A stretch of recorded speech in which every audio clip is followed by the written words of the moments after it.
So I think every year when we get to Parshas Shelach Lecha, there is some kind of a feeling of a missed opportunity. Am Yisrael were so close to getting into Eretz Yisrael, a few days away.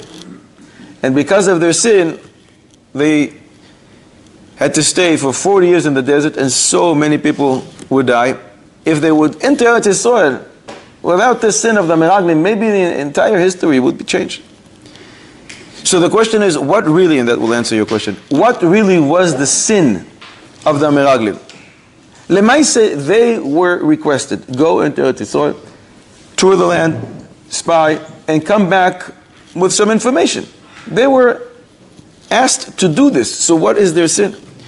So were they punished with Klal Yisrael because they said the truth? This is what we saw.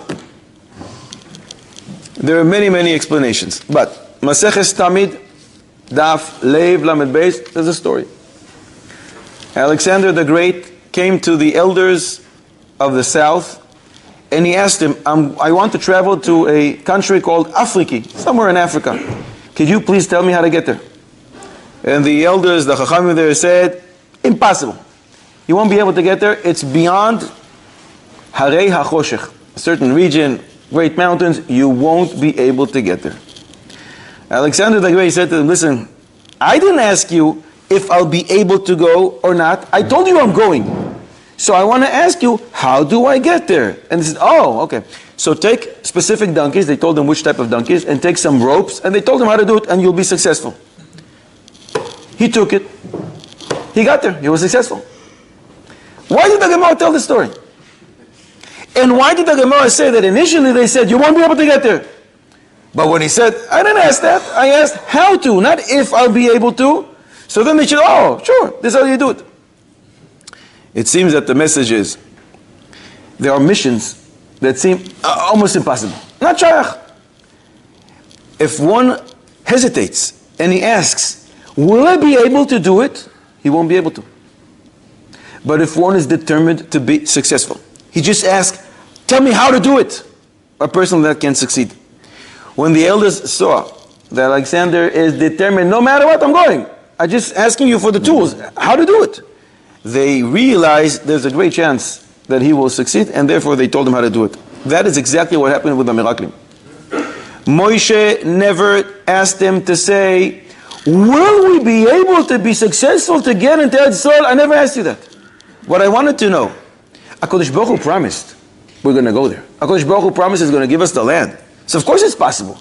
All I want to know is, tell me how the land is built. Tell me where they sit, where is the army, where are the tanks. I just want to know how to conquer the place. Not, will I be able to or not?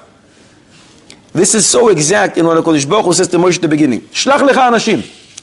V'yatu et Eretz Canaan. You should stop right there.